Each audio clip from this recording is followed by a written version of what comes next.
तो 10 नंबर तो वो सॉल्व कर चुका था, फिर भी हम एक आइडिया आपको दे दें, वो बना भी चुका है, फिर भी आप लोग सबको देख लीजिए। HCB का क्वेश्चन नंबर 10। क्वेश्चन ये है कि आपके पास 100 ग्राम वाटर सैंपल है, 100 ग्राम वाटर सैंपल है। अच्छा, अगर आपके पास 100 ग्राम वाटर सैंपल है तो बोला गया कि इसके अंदर जितना भी इलेक्ट्रॉन्स या प्रोटॉन्स है, सब इलेक्ट्रॉन को एक जगह इकट्ठा करके निगेटिव चार्ज बना दिए, सारे प्रोटॉन्स को एक जगह इकट्ठा करके पॉजिटिव चार्ज बना दिए, और उनके बीच का डिस्टेंस रखे 10 सेंटीमीटर। तो उनके बीच लगने वाला फोर्स ऑफ इंटरैक्शन बताना है। तो एक्चुअली ये क्वेश्चन फिजिक्स का भी है और ये क्वेश्चन है ना केमिस्ट्री के मोल कॉन्सेप्ट का भी है। तुम जरा गौर करो कि जब इस केस में हम लोग बात करते हैं तो सबसे पहला काम है नंबर ऑफ मोल्स निकालना। ये 100 ग्राम डिवाइडेड बाय इसका मोलर मास, वाटर का मोलर मास बताओ जी। मोलर मास वाटर 18 ग्राम, तो 18 ग्राम से आप डिवाइड कर दिए। इट इज अप्रोक्सीमेटली, अगर सॉल्व कीजिएगा तो 5.55 मोल्स आ जाएगा, इतना मोल्स वाटर। अब अगर हम इसमें नंबर ऑफ H2O मॉलिक्यूल्स बताएं, नंबर ऑफ H2O मॉलिक्यूल्स, तो जितना भी हम लोगों का नंबर ऑफ मोल्स है उसको आप एवोगाड्रो नंबर से मल्टीप्लाई कीजिए, तो ये नंबर ऑफ वाटर मॉलिक्यूल हो गया। नाउ थिंक दैट कि इन 1 H2O मॉलिक्यूल, अगर आप एक वाटर मॉलिक्यूल लेंगे तो उसके अंदर 10 इलेक्ट्रॉन है। अगर आप एक वाटर मॉलिक्यूल लेंगे तो उसके अंदर 10 इलेक्ट्रॉन है। सो नंबर ऑफ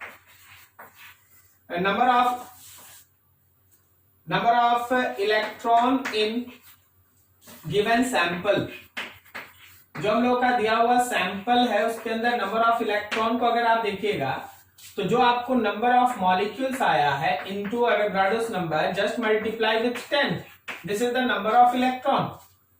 अब आपसे बोला गया चार्ज बता दे, तो देखो होता क्या है। नाउ टोटल निगेटिव चार्ज, अगर आप टोटल निगेटिव चार्ज लेंगे, मान लीजिए हम लोग इसको Q लिख दें, तो जो भी नंबर ऑफ इलेक्ट्रॉन आया इनटू इलेक्ट्रॉनिक चार्ज, तो नंबर ऑफ इलेक्ट्रॉन है 5.55 into Avogadro's number into 10 into electronic charge 1.6 into 10 to the power -19, इतना कूलम। ये रहा एक Q charge negative, obviously electron का चार्ज है तो माइनस, पूरा आप कैलकुलेशन कर लीजिएगा। सपोज इसको Q लिख दी, आप इसका कैलकुलेशन कर लीजिएगा। अब देखिए water molecule itself is a neutral, तो जितना इलेक्ट्रॉन्स की वजह से नेगेटिव चार्ज क्रिएट हुआ उतना ही प्रोटॉन्स की वजह से पॉजिटिव चार्ज क्रिएट हुआ। So positive charge due to protons की वजह से positive charge, that positive charge is same, जितना कि यहाँ पे इलेक्ट्रॉन की वजह से नेगेटिव चार्ज है उतना ही प्रोटॉन की वजह से पॉजिटिव चार्ज है। अब क्वेश्चन में समझना ये कि सारे इलेक्ट्रॉन्स की वजह से यहाँ नेगेटिव चार्ज और 10 सेंटीमीटर दूर सारे प्रोटॉन्स की वजह से ये पॉजिटिव चार्ज, और इनके बीच का डिस्टेंस d 10 सेंटीमीटर दिया है। तो इन दोनों के बीच फोर्स निकालना है। If you can find that force, charge of electron, charge of proton और डिवाइडेड बाय डिस्टेंस का स्क्वायर, दोनों चार्ज का अपना मैग्नीट्यूड है, वहां पे पुट कर लो, सॉल्व कर दो, आंसर आएगा। ठीक है ना। तो ये छोटा सा कैलकुलेशन था involving that mole concept also. I hope so कोई डाउट नहीं होगा, किसी को डाउट है तो पूछ लो। हाँ देखो जी, अगला डाउट है हम लोगों का 20 नंबर।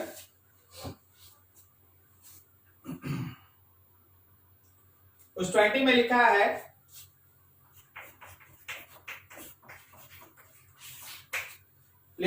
कि 10 positive charge particles are kept fixed on the X axis at point 10, 20, 30 ऐसे 100 तक। मान लो जैसे हम लोगों के पास 10 सेंटीमीटर, 20 सेंटीमीटर, 30 सेंटीमीटर ऐसे करके आगे आगे आगे 100 सेंटीमीटर तक अलग अलग चार्ज इस पे रखा है। चार्ज जो दिया हुआ है 1 × 10⁻⁸ सेकेंड है 8 इंटू 10⁻⁸, इसी तरह मतलब यहाँ पे चार्ज है 1 इंटू 10⁻⁸, 2 पे चार्ज है 8 इंटू 10⁻⁸, फिर 3 पे चार्ज है 27 इंटू 10⁻⁸। ऐसे ही आगे बढ़ते जाओ तो यहाँ है 1000 इंटू 10⁻⁸ कूलम चार्ज। क्वेश्चन आगे लिखता है find the magnitude of the electric force acting on 1 coulomb charge placed at the origin. Origin पे एक चार्ज है, दैट चार्ज इज 1 कूलम। आपको इन सारे चार्जेस की वजह से इस पे लगने वाला नेट फोर्स निकालना है।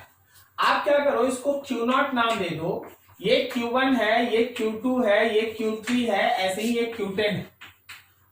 सोच के बताइएगा, इस 10 चार्ज के सिस्टम की वजह से Q0 पे एक फोर्स लग रहा है, 1 की वजह से इस पे किधर फोर्स लग रहा है, 1 की वजह से Q0 पे फोर्स किधर लग रहा है, लेफ्ट की तरफ, 2 के वजह से भी लेफ्ट की तरफ, 3 की वजह से भी लेफ्ट की तरफ, 4 की वजह से भी लेफ्ट की तरफ, ऐसे ही जाते जाओ 10 तक। करेक्ट जा रहे हैं? सारा फोर्सेस लेफ्ट की तरफ है। अगर सारा वेक्टर एक तरफ है तो अगर आपको नेट फोर्स चाहिए तो आप इन सभी फोर्सेस को सिंपली ऐड कर दीजिएगा।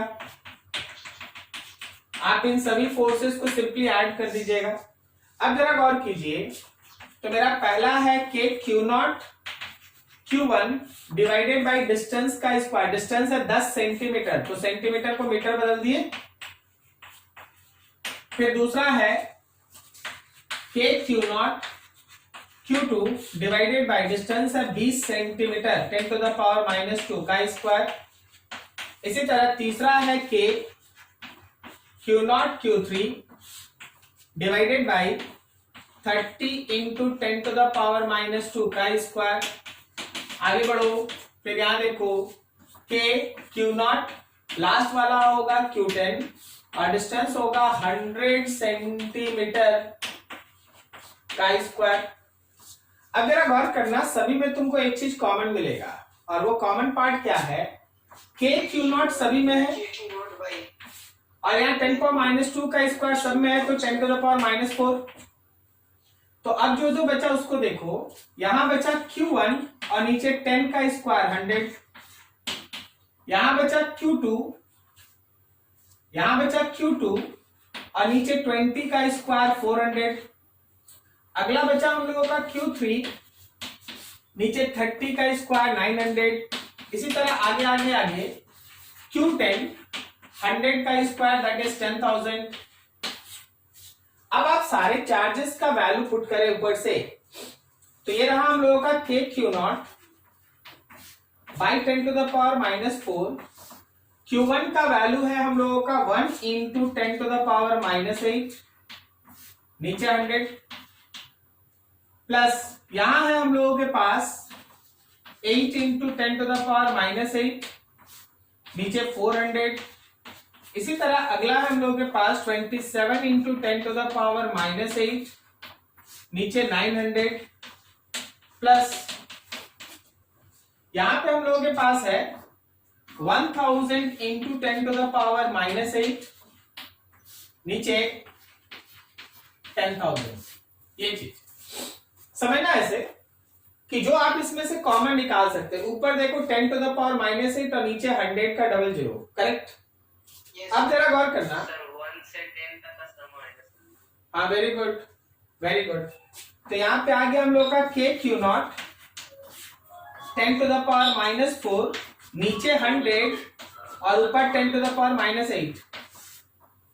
अब देखो यहाँ 1 बचा, प्लस यहाँ देखो 8/4 2 बचा, प्लस यहाँ देखो 27/9 3 बचा। ऐसे ही आप लास्ट में जाइए 10 बचेगा। जैसा स्टूडेंट बोला कि सर 1 से 10 तक का सम, 1 से 10 n नेचुरल नंबर्स का सम फॉर्मूला लगा दो, कितना आता है?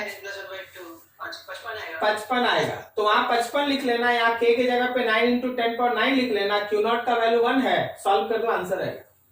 ठीक है, तो K का वैल्यू हो गया 9 इंटू 10⁻9, Q0 है 1, यहाँ तुम बोला 55 आएगा, और ऊपर में 10⁻⁻8 है, और नीचे में हम लोगों के पास 10 टू द पावर -2 है। सॉल्व कर दीजिएगा, इतना न्यूटन फोर्स, ये फोर्स का वैल्यू।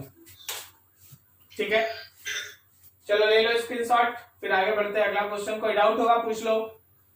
सर अभी भी एक क्वेश्चन भेजे हैं। हाँ बोलो। सर व्हाट्सएप पे क्वेश्चन भेजे हैं। Anshu Kumar, Q1 and Q2 are located at the points with radius vector R1 and R2. Find a negative charge Q3 and a radius vector R3 of the point at which it has to be placed for the force acting on each of the three charges to be equal to 0. देखो ये vector concept से बनेगा question. Strength का question ऐसा है कि देखिए एक कोऑर्डिनेट सिस्टम है जिसमें Q1 और Q2 करके दो चार्ज है। इस Q1 का पोजीशन वेक्टर है R1 और इस Q2 का पोजीशन वेक्टर है R2। इसी सिस्टम में एक और चार्ज रखा हुआ है, क्या नाम था उसका? -Q0। Q3 negative charge. हाँ, कोई एक नेगेटिव चार्ज है, मान लो -Q3 है, उसका अपना पोजीशन वेक्टर है R3। क्वेश्चन ये कहता है कि ये R3 कितना हो, सही ना? Yes sir. ये R3 कितना हो कि जितना भी फोर्स है, जितना भी सिस्टम में तुमको चार्जेस दिखाई दे रहा है, सभी सिस्टम सभी चार्जेस पे लगने वाले नेट फोर्स का वैल्यू 0। क्वेश्चन ये है, find R3 vector so that net force on any charge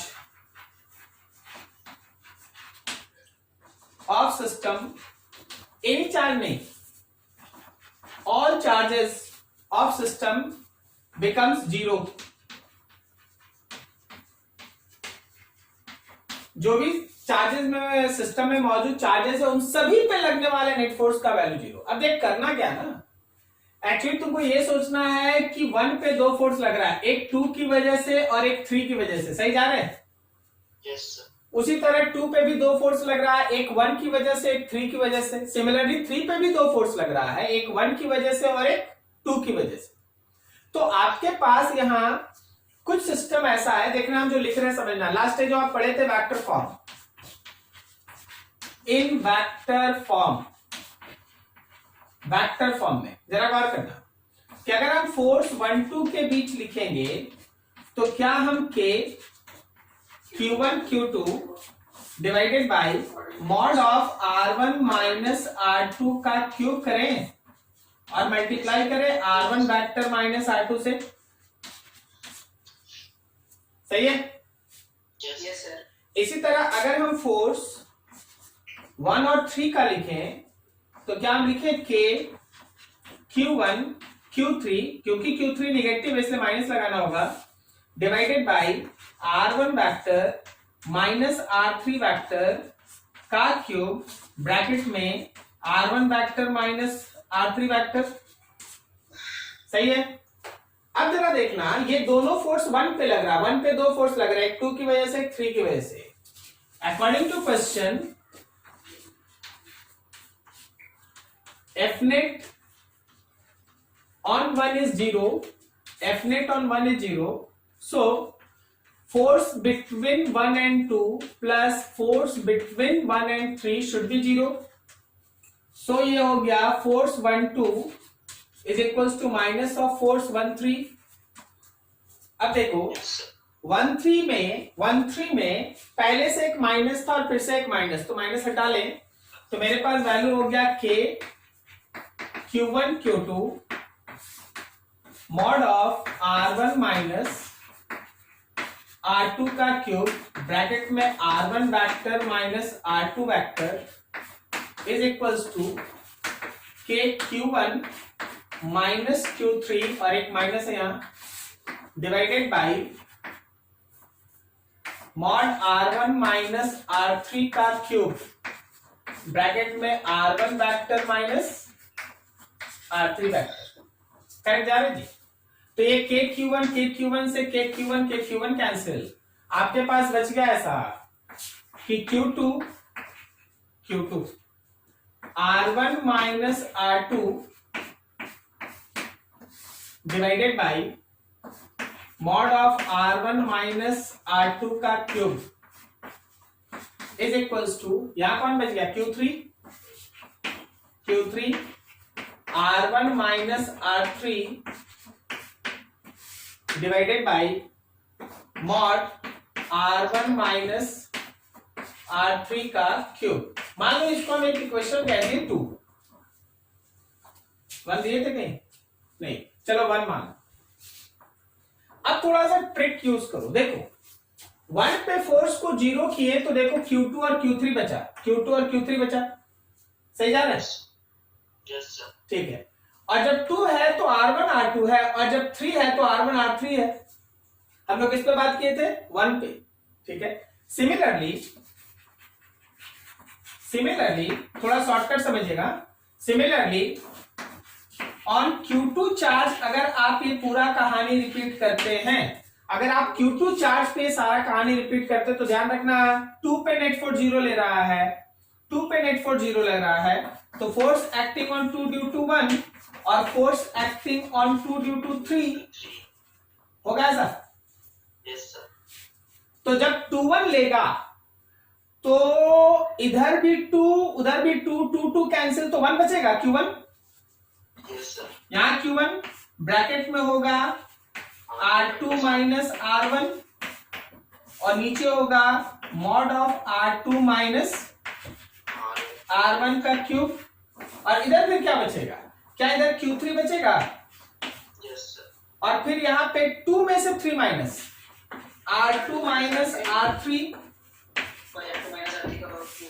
by R2 minus R3 का होल क्यूब।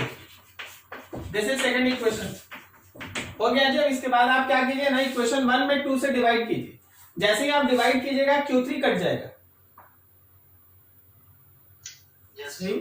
सॉल्व करके R3 निकाल दो, जो R3 आएगा वही तुम्हारा आंसर होगा, ठीक है।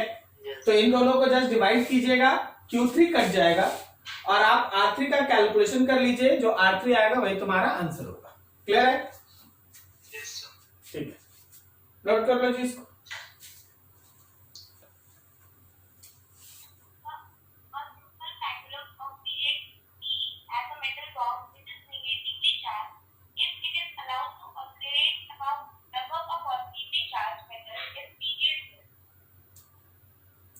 उसके पीरियड पे क्या इफेक्ट पड़ेगा यही बताना है ना?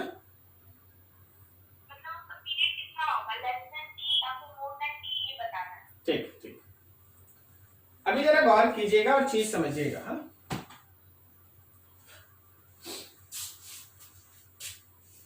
आपके डीपीपी का 75 एक सिंपल सा पेंडुलम ले लो विदाउट एनी चार्ज, इसका मास m है, तो आपको याद है इसका टाइम पीरियड होता है 2 pi under root L by g, सही है। अब थोड़ा सा हमें SHM में जाइए, तो आपको बताया गया था कि किसी भी कारण से अगर थ्रेड के टेंशन में चेंज होता है, याद है आपको? Yes sir. तो टाइम पीरियड चेंज होता है। If there is change in tension of thread, अगर थ्रेड के टेंशन में चेंज हुआ तो नया टाइम पीरियड का इक्वेशन आप पढ़ रखे हैं 2 pi under root L by G effective, याद है आपको?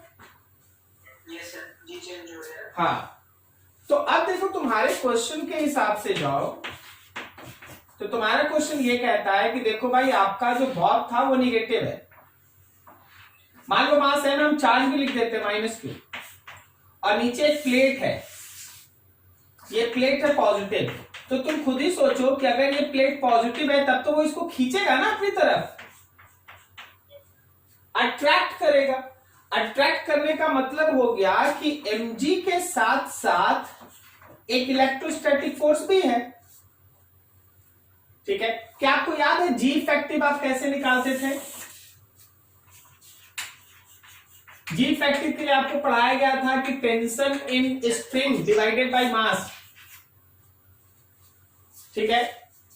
जी इफेक्टिव निकालने का तरीका था कि टेंशन इन स्ट्रिंग निकाल लो और मास से डिवाइड कर दो। तो देखो अभी जो मेरे स्ट्रिंग का टेंशन होगा वो mg प्लस इलेक्ट्रोस्टैटिक फोर्स होगा डिवाइडेड बाय m। इसका मतलब g plus F by M. So जो नया टाइम पीरियड आप t डैश लिखेंगे वो होगा 2 pi under root L by g plus F by M. अब देखो पहले केवल नीचे g था, अभी g plus F by M है, डिनोमिनेटर इंक्रीज किया तो क्या बोलता है, डिनोमिनेटर इंक्रीज किया तो क्या बोलता है, टाइम पीरियड घटेगा, डिक्रीज करेगा। सो जो नया टाइम पीरियड है वो पुराने टाइम पीरियड से कम होगा। क्या आप समझ पा रहे हैं? ठीक है, सोच के बोलो, अगर ये प्लेट हो जाता निगेटिव तो फोर्स किधर लगता, ऊपर। तो क्या ये टेंशन में mg प्लस एफ या माइनस एफ, माइनस एफ। तो माइनस एफ होने से यहाँ डिनोमिनेटर कम होता तो टाइम पीरियड बढ़ जाता, ठीक है। ज्यादा चलो और बोलो, किसी का डाउट? HCB का 23।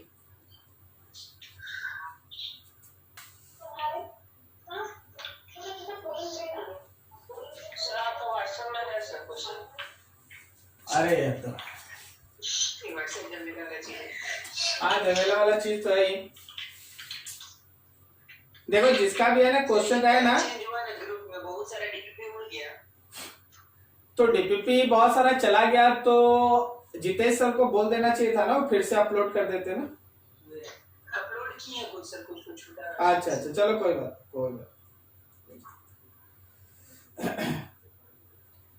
इतना सारा जानता, इतना जगह से क्वेश्चन है ना।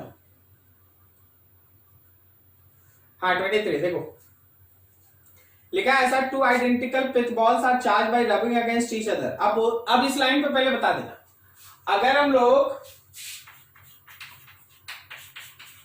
हम लोग दो बॉल को एक दूसरे के अगेंस्ट में रब करते हैं तो दोनों के बीच का जो चार्ज आएगा वो कैसा होगा, इक्वल एंड अपोजिट।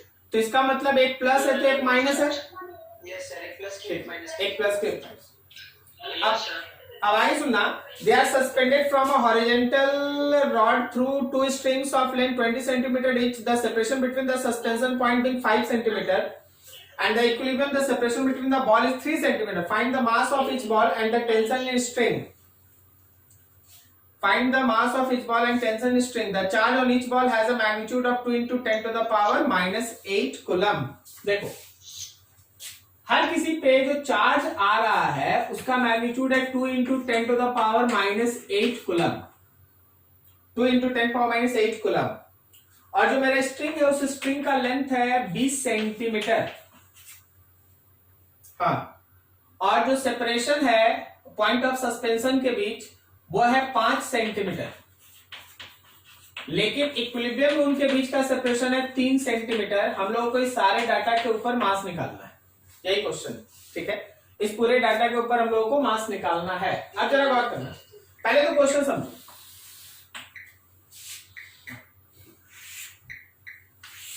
देख, यहां से एक बॉब मान लो यहां पे सस्पेंडेड है और एक बॉब यहां से यहां सस्पेंडेड।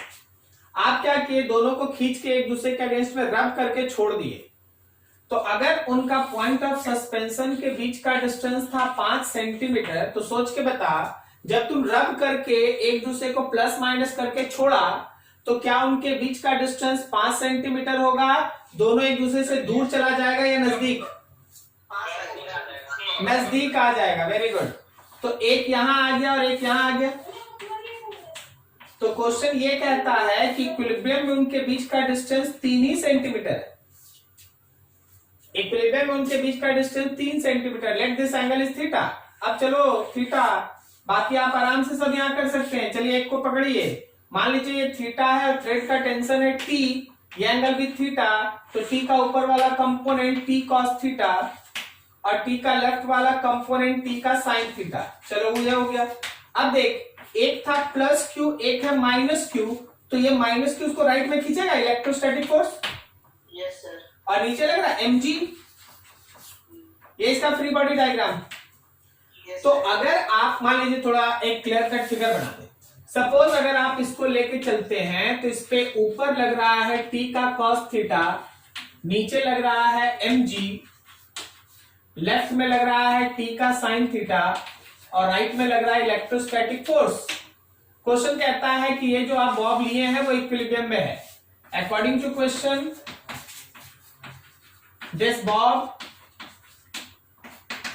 इज इन इक्विलिब्रियम, ये तुम्हारा बॉब इक्विलिब्रियम में है। This bob is in equilibrium. अगर ये इक्विलिब्रियम में है तो आप इसको लिख सकते हैं ऐसे कि जो हम लोगों का t साइन थीटा है वो इलेक्ट्रोस्टैटिक फोर्स और जो हम लोगों का t कॉस थीटा है वो mg से बैलेंस। दोनों को डिवाइड किए, t से t कटा, sine theta by cos theta that is tan theta, और यहाँ इलेक्ट्रिक फोर्स बाई mg। तुमको मास चाहिए था तो मास का मतलब हो गया कि electric force divided by g tan theta. अब आप सबका डाटा पुट कर लो भाई। देखो m electric force is k Q cube divided by distance का स्क्वायर, तो डिस्टेंस 3 लेगा कि 5? 3, तो 3 को r से दिखा रहे हैं, r स्क्वायर डिवाइडेड बाई जी है। अब टैन थीटा पे आओ। जब आपका देखिए स्ट्रिंग का लेंथ बहुत बड़ा है, आप इस ट्रायंगल पे ध्यान दीजिए। इस ट्रायंगल पे हम आपको छोटा सा यहीं पे बना देते हैं, आपको हम ये छोटा सा ट्रायंगल दिखाते हैं। ये L है, ये थीटा है और ये 1 सेंटीमीटर है, ये समझा क्या? Yes sir. 5 था 3 है तो एक इधर एक इधर, ठीक है। तो जब थीटा काफी छोटा हो ना तो टैन थीटा और साइन थीटा सेम ही होता है।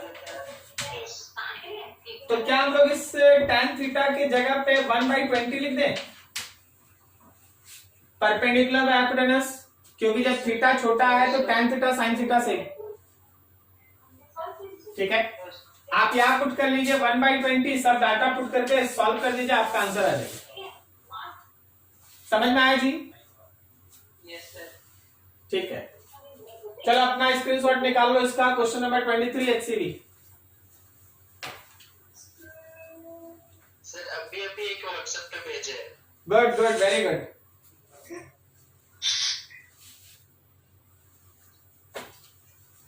अब जानता है क्लास है ना, फ्लो पे दिख रहा है हमको भी, समझे? अब आपका भी हिस्सेदारी अच्छा दिख रहा है, बढ़िया, very good. Thank you sir. हाँ, अब इसका मतलब ये नहीं कि बुके खींच के भेज देना सर 1 से 20, ऐसा नहीं। सर आपसे बुक मॉड्यूल बात है, आपको उसके बाद क्वेश्चन नंबर बताया जाएगा। हाँ, दो में जाए आंसू। यस सर, मॉड्यूल वाला पहले बता दीजिए। ये तो सॉल्व है यार। सॉल्व सर समझ में नहीं आ रहा। अरे तो सॉल्व है ना, हम तुमको बात इसमें ना ऑडियो करके बोल देंगे, ठीक है? टाइम वेस्ट हो जाता है। हाँ यस सर। हम जो अनसॉल्व है उसको सर तो सेकंड वाला दूसरे पे जो नंबर 11 था क्या कि 12 दिख नहीं रहा? बोलो तो क्वेश्चन कहां से है? Question what would be the interaction force, उसके जस्ट नीचे ही। हाँ ठीक है। What would be the interaction force between two copper spheres each of mass 1 gram separated by the distance 1 meter if the total electronic charge in them differed from the total charge on the nuclei by 1%? देख फिर से ये mole concept का question हो गया। 1% से differ कर जाता है तो पहले तुम्हारा काम होगा कि अभी देख, जैसे पहला आज क्वेश्चन जो कोई स्टूडेंट पूछा था ना, तो उसमें हम लोग क्या किए थे, देखना ये अपने से मिल जाएगा। उसमें क्या था कि हम लोग वाटर के अंदर मोल कॉन्सेप्ट लगा के पहले वाटर का मॉलिक्यूल निकाले, फिर उसमें एक वाटर मॉलिक्यूल में जितना इलेक्ट्रॉन होता है 10 था तो 10 से मल्टीप्लाई किए इलेक्ट्रॉन का नंबर मिला, इलेक्ट्रॉनिक चार्ज से मल्टीप्लाई किए इलेक्ट्रॉन का चार्ज मिल गया, करेक्ट। अब तुम कॉपर ले लो, 1 ग्राम का copper sphere, molar mass copper का 63.5, तो डिवाइड किया मोल आ गया, एवोगाड्रो नंबर से मल्टीप्लाई किए कॉपर का एटम आ गया। एक कॉपर एटम, एटॉमिक नंबर बोलो उसका 29। इसका मतलब उसके अंदर 29 इलेक्ट्रॉन्स है या 29 प्रोटॉन्स है? यस सर, इससे मल्टीप्लाई कर दो तो नंबर ऑफ प्रोटॉन्स आ गया न्यूक्लियाई का। यस सर, सही है। अब जरा समझना, अगर हम लोग इलेक्ट्रॉनिक चार्ज से मल्टीप्लाई कर देंगे तो उसके अंदर टोटल चार्ज आ जाएगा। यस सर, लेकिन क्वेश्चन बोला कि जितना इलेक्ट्रॉन उतना ही प्रोटॉन, वो तो न्यूट्रल होता है। लेकिन क्वेश्चन बोला कि उसका जो न्यूक्लियस का चार्ज है वो 1% अलग है। इसका मतलब जो अभी तक आप चार्ज का कैलकुलेशन किए हैं उसका 1% निकालिए, वही नेट चार्ज होगा उस पर। 1% न्यूक्लियस में जो है, क्वेश्चन में क्या था, तुम्हारे क्वेश्चन में क्या था मेंशन, तुम्हारे क्वेश्चन में था if the total electric charge in them differed from the total charge of nuclei by 1%, मतलब जो चार्ज का डिफरेंस है वो न्यूक्लियाई चार्ज का 1% अलग है। तो देख, न्यूक्लियस में जितना चार्ज है वो तो इलेक्ट्रॉन से बैलेंस है, वो तो न्यूट्रल कर देगा उसको। तो उस पर चार्ज आप कितना लेंगे, तो जितना आप न्यूक्लियस का चार्ज अभी तक निकाले उसका 1% लीजिए, वही उसका क्यू है। क्या ये लाइन समझा? यस सर, फाइनली जो तुम चार्ज लिखेगा, सपोज हम यहां लिख देते हैं, फाइनली जो आप चार्ज लिखेंगे ना स्फीयर पे, वो जो चार्ज आप न्यूक्लियस का निकाल चुके हैं इनटू 1/100, आप स्फीयर पे जो चार्ज, इसका 1% लेना है और हाँ, सॉल्व करते हैं। हाँ बस। अब दोनों पे तुमको चार्ज मिल गया, डिस्टेंस भी दिया हुआ क्वेश्चन में 1 मीटर, आप आराम से उनके बीच फोर्स निकालिए। समझ में आया? यस सर, तो मोल कॉन्सेप्ट कोई इशू नहीं।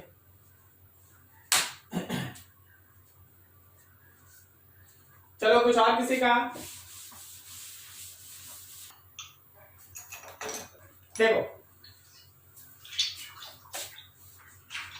लास्ट डे का जो ग्राफ दिया गया था, बीच में छोड़ा गया था, वो हमेशा ध्यान रखना, पोटेंशियल होता है KQ/R, पॉइंट चार्ज का। मतलब चार्ज अगर पॉजिटिव है तो पोटेंशियल पॉजिटिव, चार्ज अगर नेगेटिव है तो पोटेंशियल नेगेटिव, और इसका कोई भी डायरेक्शन नहीं होता, डायरेक्शन नहीं होता। अब जरा इस पे देखिए, हम लोग के पास 2 एग्जांपल आपके सामने दिया गया था। मान लीजिए यहां पे है +Q और यहां पे है -Q। जब हम लोग इसके इधर रहेंगे तो हम लोग प्लस चार्ज के नजदीक है तो इधर पॉजिटिव पोटेंशियल होगा।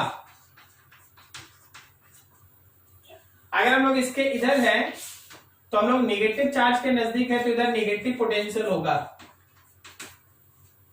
अगर हम बीच में आ जाएं तो जितना प्लस से दूर है उतना ही माइनस है, तो ये वो पॉइंट है जहां पोटेंशियल 0 है।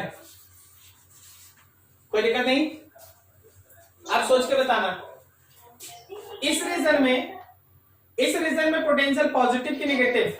पॉजिटिव। हाँ, क्योंकि प्लस चार्ज के नजदीक है तो positive potential, yes sir, positive. और इसके इधर नेगेटिव नेगेटिव पोटेंशियल। अब देखो, अगर ये भी है तो समझना, ये रहा तुम्हारे पॉजिटिव पोटेंशियल का वेरिएशन, फिर यहां देखो प्लस घट के 0 हुआ, फिर माइनस में नेगेटिव, और फिर यहां नेगेटिव से ऐसे। क्या ये ग्राफ समझ में आया?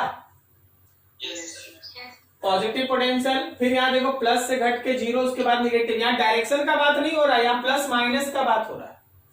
और फिर यहां देखो नेगेटिव में पोटेंशियल, जैसे जैसे दूर जाइएगा पोटेंशियल घटेगा। तो अगर प्लस और माइनस क्यू है तो ये ग्राफ। अब चलो 2 प्लस है तो उसका ग्राफ क्या? दोनों पॉजिटिव होगा। बिल्कुल होगा, एकदम सही। यहां प्लस क्यू है, यहां प्लस क्यू है, इसका मतलब इधर भी पॉजिटिव भी, इधर भी पॉजिटिव भी, बीच में भी पॉजिटिव। कहीं माइनस होगा क्या इस केस में? कहीं 0 होगा क्या इस केस में? वेरी गुड, मिनिमम बीच में, एकदम सही, बीच में मिनिमम, ठीक है, बट नॉट 0। बीच में मिनिमम बट नॉट 0। क्लियर है? समझ में आया जी? हाँ जी, बताओ, किसी को डाउट इसमें, बात कर लो।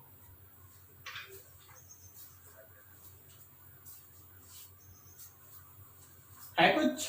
नहीं? चलो बढ़िया। हाँ बोलो बोलो। पॉजिटिव बन गया तो सर नेगेटिव नहीं बना। तो नेगेटिव वाला ही है, ठीक है। नेगेटिव आधा बना था। चलो अच्छा, और किसी का कुछ डाउट? आगे निकले। Yes sir. आज हम लोग को पोटेंशियल एनर्जी के बारे में डिस्कस करना है ना। लास्ट टाइम हम लोग उसका डिफिनेशन और कॉन्सेप्ट थोड़ा देखे थे। आज डेरिवेशन है और उस पे बेस्ट बहुत सारा ऑब्जेक्टिव क्वेश्चन को सॉल्व करने का तरीका है।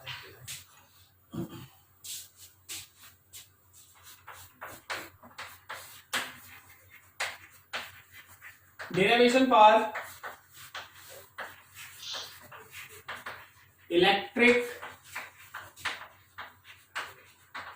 Potential energy. Derivation for electric potential energy, electric potential energy का डेरिवेशन ध्यान से देखना। लास्ट डे का कुछ है ना, पहले रिवाइज कर लो फिर आगे बढ़ते हैं। आपको ये सिखाया गया था कि electric potential energy is the amount of work, it is a work, ठीक है ना, amount of work done by external agent in bringing any charge from infinity to any point with constant velocity to form a system of charge। Charge का एक system बनाने के लिए external agent जितना भी वर्क परफॉर्म करता है वही वर्क उस सिस्टम में as a electric potential energy store होता है।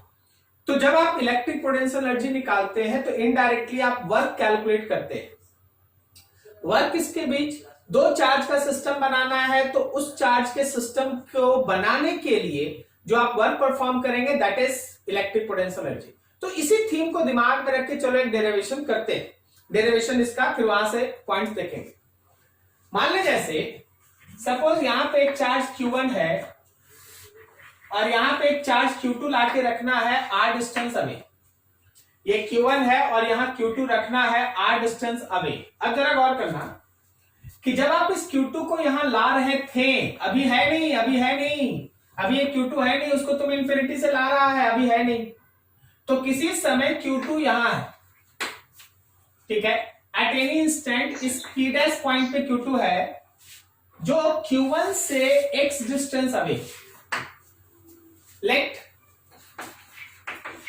Q2 is at P dash at any point,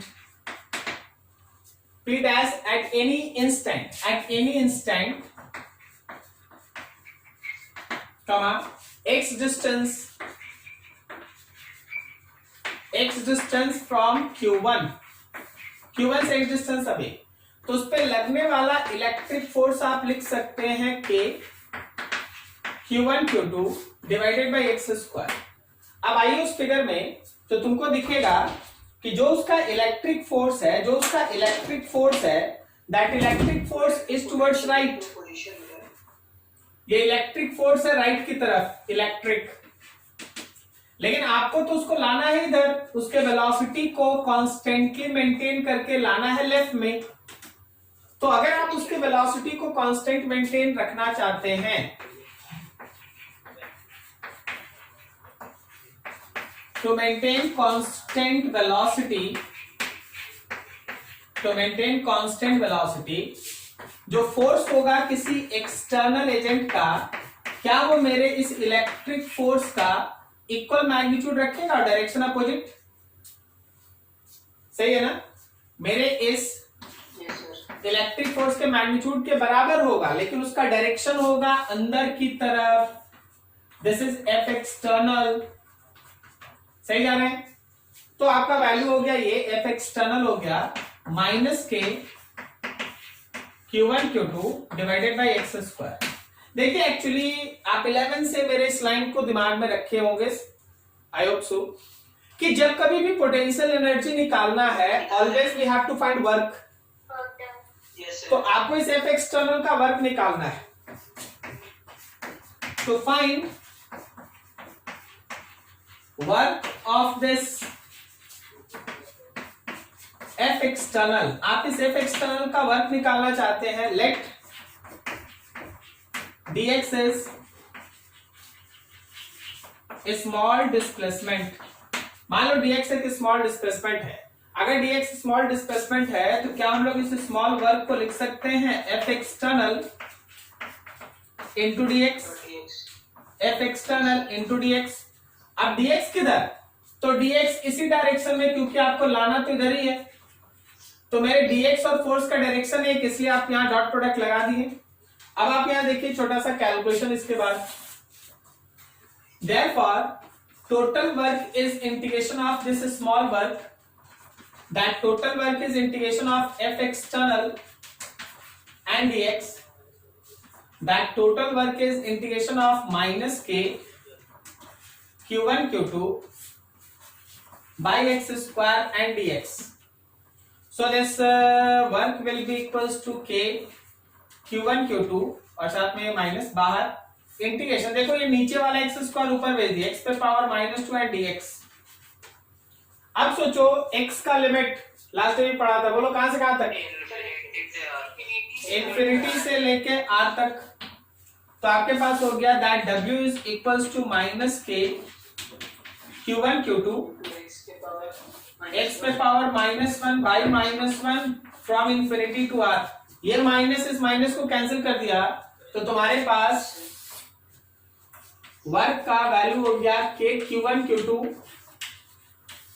r पे पावर -1 इंफिनिटी पे पावर -1। अब सोच लो इंफिनिटी पे पावर -1 कितना? 0, तो 1/r बच गया। So your work is k q1 q2 by r। और जैसा कि आप डेफिनेशन में देख चुके हैं, जैसा कि आप थ्योरी में समझ चुके हैं कि जो एक्सटर्नल एजेंट वर्क परफॉर्म करेगा वही उस सिस्टम का इलेक्ट्रिक पोटेंशियल एनर्जी होगा। सो पोटेंशियल एनर्जी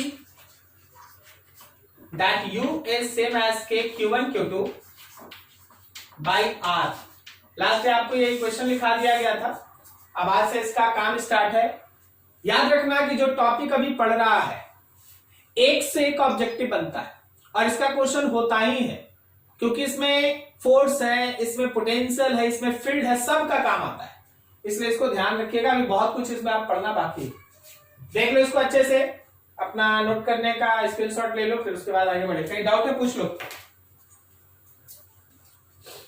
चलो हो गया? कोई डाउट किसी का कुछ इसमें? सिंपल वर्क है। और पिछले दिन का डेरिवेशन देखेगा ना, पिछले दिन पोटेंशियल में भी यही डेरिवेशन था। बस पोटेंशियल में क्या था, जहां जहां Q2 है वहां 1 था, क्योंकि वहां आप उसमें है ना यूनिट चार्ज को इंफिनिटी से ला रहे थे। आप यूनिट चार्ज को इंफिनिटी से ला रहे थे, इसलिए वहां Q2 के जगह 1 था। आज आप कोई भी चार्ज को ले आ रहे हैं, इसलिए Q2 आप लेके चल रहे हैं। So amount of work done, simple बात, पोटेंशियल एनर्जी सिस्टम का मतलब अमाउंट ऑफ वर्क डन, ठीक है, इन फॉर्मिंग दैट सिस्टम, उस सिस्टम को बनाने में किया गया काम। चलो देखो कुछ important points.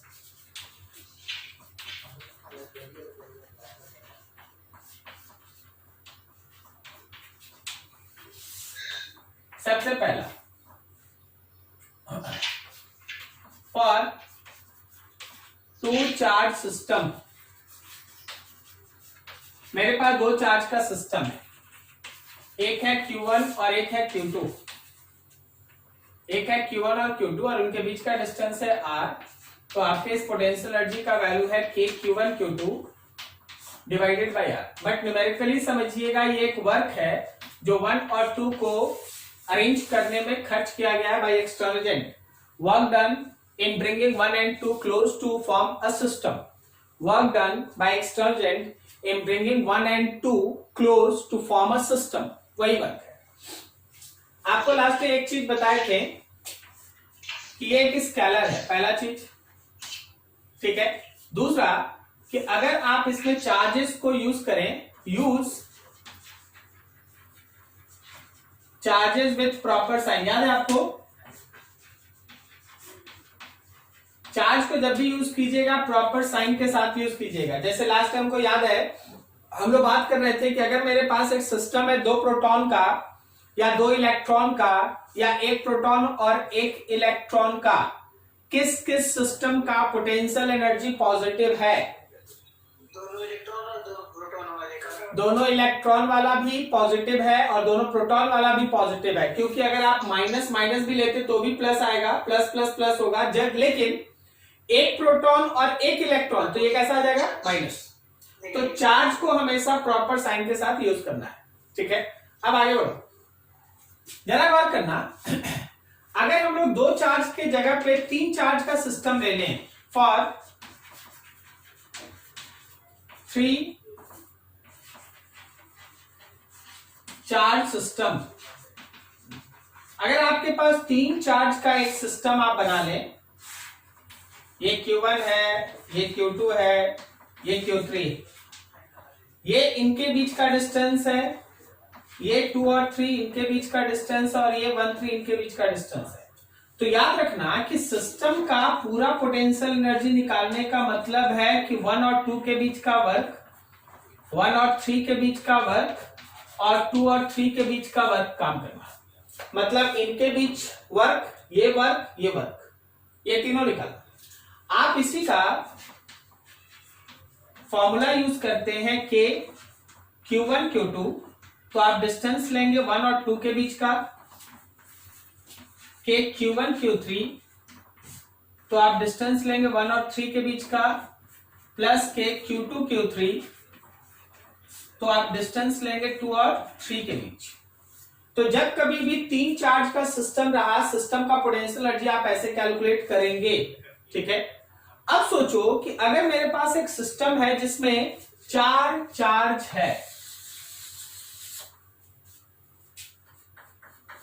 For system of 4 charges, अगर मेरे पास 4 चार्ज का सिस्टम है, देखना आप समझना, मान लीजिए ये 1 है, ये 2 है भाई, ये 3 है, और ये 4 है। क्या बोलता है ये बताइए, किसके बीच का डिस्टेंस है? 1 3, ये डिस्टेंस 1 3, ये डिस्टेंस 2 4। तो आप अगर इस सिस्टम का टोटल वर्क निकालिएगा तो इसमें 1 और 2 के बीच वर्क होगा, 1 और 3 के बीच वर्क होगा, 1 और 4 के बीच वर्क होगा, उसके बाद 2 और 3 के बीच, 2 और 4 के बीच, उसके बाद 3 और 4 के बीच। देखो, लिखने का एक सिस्टम बना के रखना, जो आपको सिखाया जा रहा है उसको यूज करना। हमेशा अगर मान ले 4 चार्ज का सिस्टम है तो 1 2 लेंगे, 1 3 लेंगे, 1 4 लेंगे, हो गया खत्म। उसके बाद फिर 2 3 लेंगे, 2 4 लेंगे, खत्म। उसके बाद 3 4 लेंगे, रैंडम नहीं करेंगे। अगर मान लो मेरे पास 7 चार्ज का सिस्टम है, 7, 1 2 लेंगे, 1 3 लेंगे, 1 4 1 5 1 6 1 7, खत्म हो गया। अब इसके बाद 2 1 लेंगे, क्या बोलता है? 2 1 लेंगे, सही है? नहीं सर, नहीं, तो हम लोग लेंगे क्या? 2 3 लेंगे, 2 4 लेंगे, 2 5 लेंगे, 2 6 लेंगे, 2 7। इसी तरह 3 4 3 5 3 6 3 7, इसी तरह 4 5 4 6 4 7, 5 6 5 7 एंड फाइनली 6 7। कुछ नहीं छूटेगा, कुछ नहीं छूटेगा। इसका मतलब यह है कि इन जनरल अगर बात करो, इन जनरल अगर बात करो तो सिस्टम का पोटेंशियल एनर्जी निकालना मतलब टोटल वर्क निकालना, और टोटल वर्क निकालने का मतलब है summation of work I J, I is less than J up to N terms. I हमेशा जे से छोटा रखो, एन तक रखो। 7 है तो 7 तक जाओ, करेक्ट जा रहे हैं? Yes sir. इसको अगर आप चाहिए तो ऐसे भी लिख दीजिए के Q1 QI QJ divided by distance IJ, I is less than J up to n terms. तो कोई चार्ज का एक सिस्टम है और हमको पूरे सिस्टम का एनर्जी चाहिए। जस्ट गो थ्रू दिस वे, ठीक है। चार्ज जो भी यूज करना प्रॉपर साइन के साथ, और जिन 2 चार्ज के बीच का आप बात करेंगे डिस्टेंस भी उन्हीं दोनों के बीच लेंगे। क्लियर है? क्या यहां पे कोई डाउट अभी तक?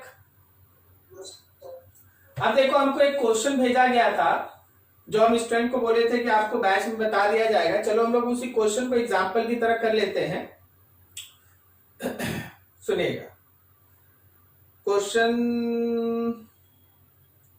क्वेश्चन था, लिखा है 3 point charges are arranged as shown in figure, what is their mutual potential energy?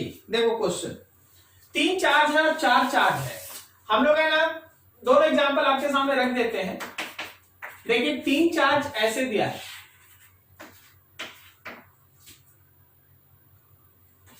Q Q और Q, और आपके बीच का डिस्टेंस है A और A। बोला गया चलो जी इस सिस्टम का पोटेंशियल एनर्जी निकालो। देख रहे हैं यहाँ 3 चार्ज वाला, K Q Q by A, K Q Q by A, K Q Q by A, क्योंकि सब डिस्टेंस तो A है। सॉल्व कर देगा, आंसर कर लेगा इसको खुद से। क्या हम इसको एक बार में लिख दें ऐसे 3 times of K Q Q by A? Yes sir. 3 बार आएगा, इसमें कोई ट्विस्ट है ही नहीं। अब अगला एग्जांपल देखना, थोड़ा सा सोचने लायक।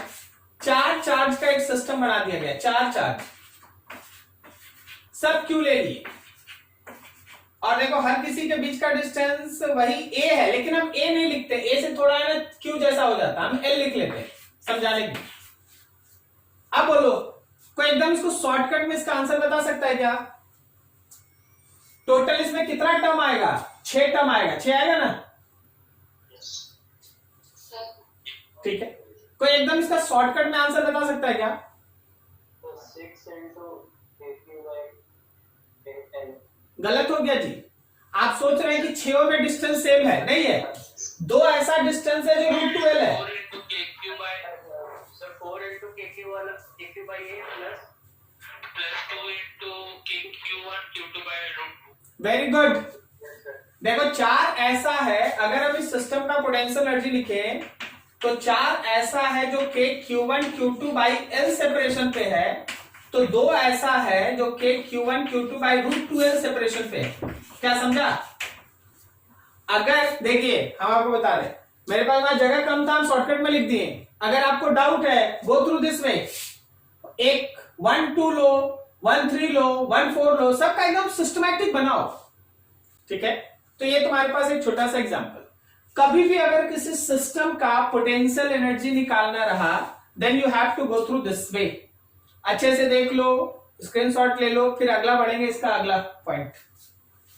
कोई डाउट है पूछ लो।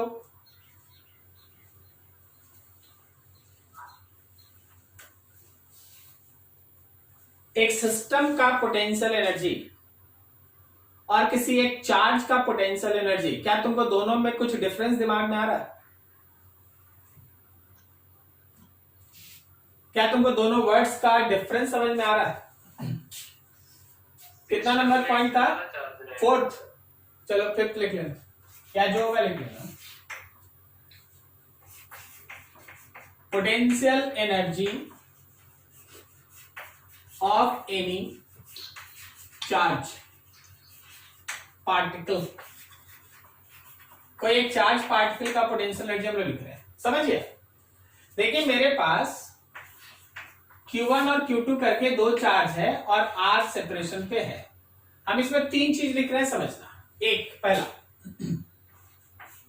पोटेंशियल एनर्जी ऑफ सिस्टम, दूसरा पोटेंशियल एनर्जी ऑफ Q1, और तीसरा पोटेंशियल एनर्जी ऑफ Q2। क्या आपको तीनों का अंतर समझ में आ रहा है? तीनों अलग अलग चीज है। सबसे पहले इस चीज को दिमाग में बैठा लो, ये तीनों अलग अलग चीज। हाँ, आंसर सेम आ जाए, डिफरेंस आ जाए, मेरा प्रॉब्लम नहीं, लेकिन है ये तीनों अलग चीज। सुनना समझना। yes sir. सिस्टम का पोटेंशियल एनर्जी अगर आप इसका लिखेंगे तो होगा answer K Q1 Q2 by R। लेकिन अगर आप Q1 का पोटेंशियल एनर्जी लिखिएगा तो ध्यान रखिए Q1 को मल्टीप्लाई करेगा पोटेंशियल एट Q1 से। जब आप Q1 का पोटेंशियल एनर्जी लिखेगा ना तो आपको Q1 को मल्टीप्लाई करना पड़ेगा जहां Q1 है उसके नेट पोटेंशियल से। तुम इस फिगर के हिसाब से जाओ तो potential at Q1 due to Q2, जहां 1 है वहां 2 का पोटेंशियल है। क्या आप ये लाइन समझ पा रहे हैं आराम से? हाँ yes sir. जहां 1 है वहां 2 का पोटेंशियल है। जब आप 2 के पोटेंशियल को 1 से मल्टीप्लाई करते हैं तो 1 का एनर्जी आता है। तुम जरा गौर करो, क्या आप अच्छा क्यों थोड़ा देख लेना भाई, कहीं बड़ा कहीं छोटा लिख दे रहे हैं।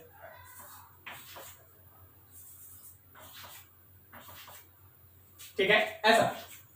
तो जहां 1 है, अगर हम 1 का पोटेंशियल एनर्जी लिखना चाहते हैं तो 1 के चार्ज को उस पॉइंट के पोटेंशियल से मल्टीप्लाई करना पड़ेगा। सिमिलर, अगर हम 2 का पोटेंशियल एनर्जी लिखना चाहते हैं तो 2 के चार्ज को पोटेंशियल एट Q2 से मल्टीप्लाई करना पड़ेगा, और वो है ड्यू टू Q1। क्या समझा? नहीं, अभी क्लियर नहीं है, अभी क्लियर नहीं है, वेट करते हैं, वेट कर, जरा अगला देख, अगला देखते हैं। एक एग्जांपल देख, मेरे पास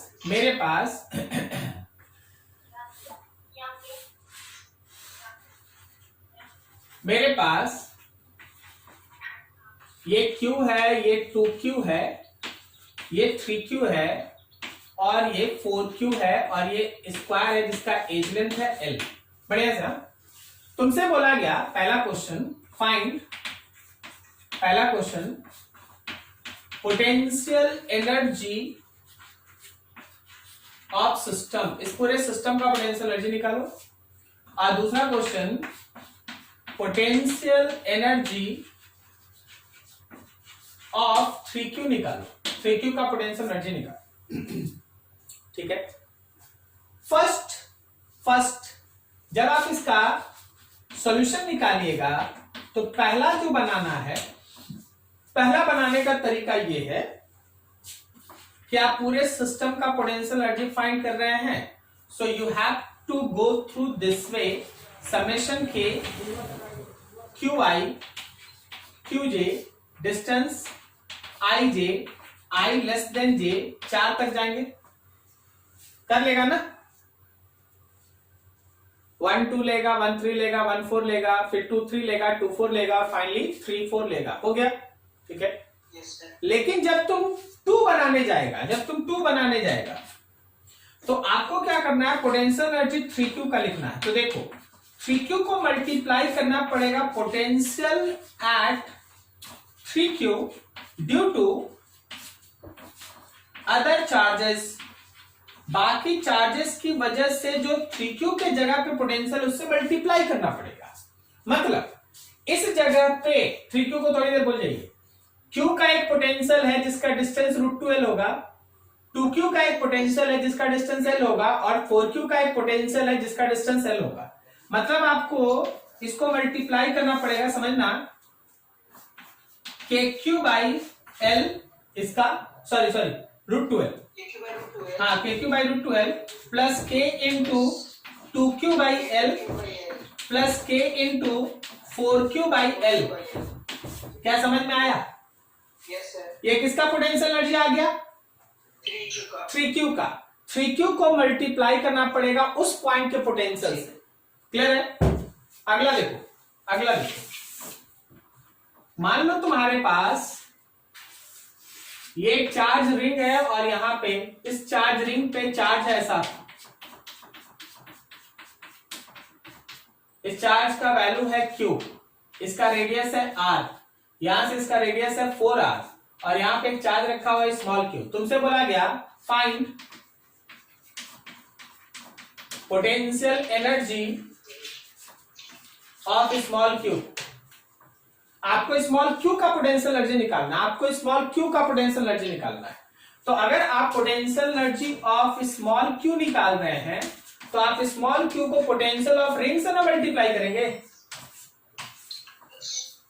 पोटेंशियल किसका लीजिएगा? रिंग का। ठीक है, तो रिंग का पोटेंशियल का फॉर्मूला याद है? लास्ट में पढ़ के गया K रिंग का charge divided by R square plus x square, x में 4R का स्क्वायर, अब पावर 1/2। करेक्ट है? तो देख पोटेंशियल रिंग का मल्टीप्लाई Q से किसका एनर्जी मिला? स्मॉल q का पोटेंशियल एनर्जी मिला। ठीक है, तो देखो दो अलग चीज होता है, एक होता पूरे सिस्टम का एनर्जी निकालना और एक होता किसी एक खास चार्ज का एनर्जी निकालना। जब आप किसी खास चार्ज का एनर्जी निकालिएगा तो उस चार्ज को उस पॉइंट के पोटेंशियल से मल्टीप्लाई करना पड़ेगा, और वो पोटेंशियल जो है वो बाकी चार्जेस क्रिएट करेगा। जैसे 3Q का एनर्जी निकालना था तो यहां पोटेंशियल ये Q, ये 2Q और 4Q बनाएगा और मल्टीप्लाई 3Q से होगा। सोच के बोलना, अगर हमको 4Q का एनर्जी निकालना होता तो पोटेंशियल किस किस का होता? सर वीडियो फ्रीज हो गया था, फिर से वीडियो फ्रीज हो गया था, वो क्वेश्चन। हाँ, बोल रहे अगर 4Q का पोटेंशियल एनर्जी निकालना होता तो किस किस का पोटेंशियल होता?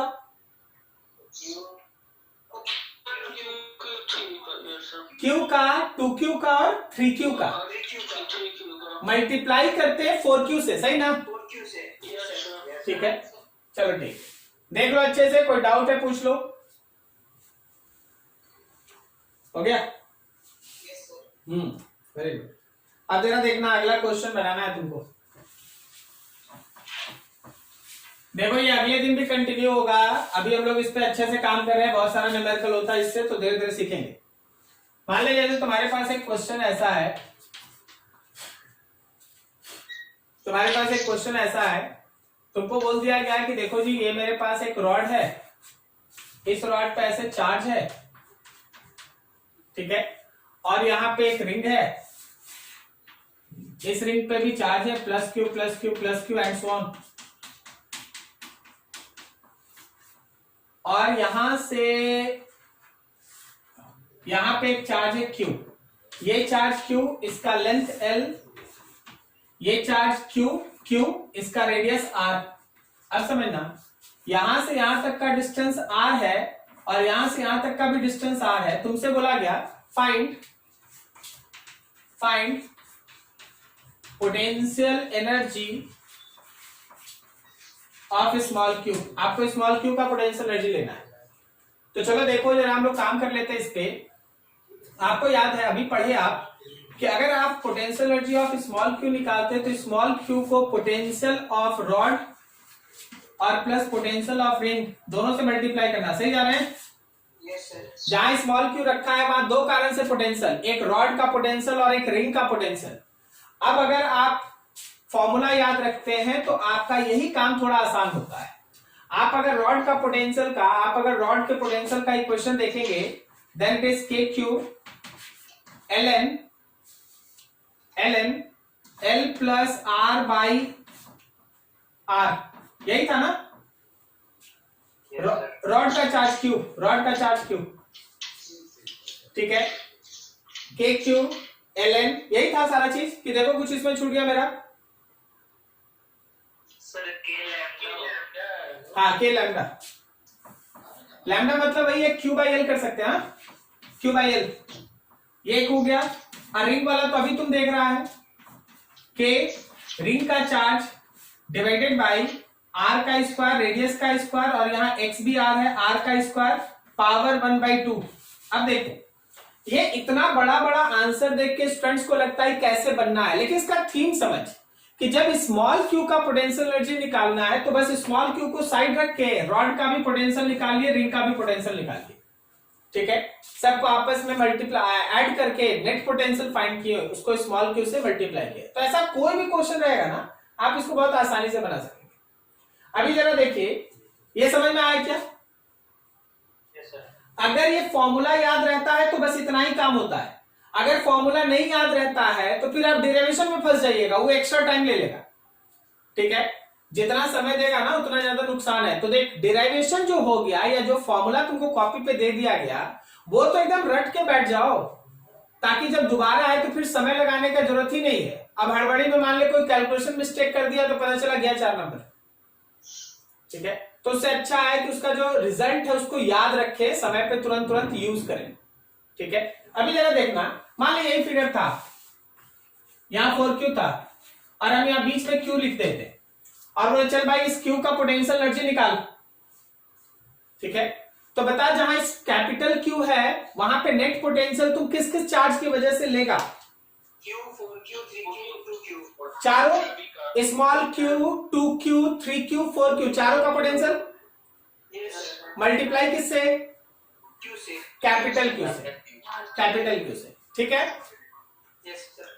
चलो ठीक, देखो ये था तुम्हारे पास पोटेंशियल एनर्जी ऑफ सिस्टम और potential energy of any particular charge, दोनों अलग चीज। एक सिस्टम का पोटेंशियल एनर्जी का निकालना अलग तरीका है और किसी खास चार्ज का पोटेंशियल एनर्जी निकालना एक अलग तरीका है। ठीक है, तो इस चीज को एकदम दिमाग में बैठा के रखिएगा। नेक्स्ट इसमें 4-5 और पॉइंट है, उसको हम लोग ऐड करेंगे। अभी देखो थोड़ा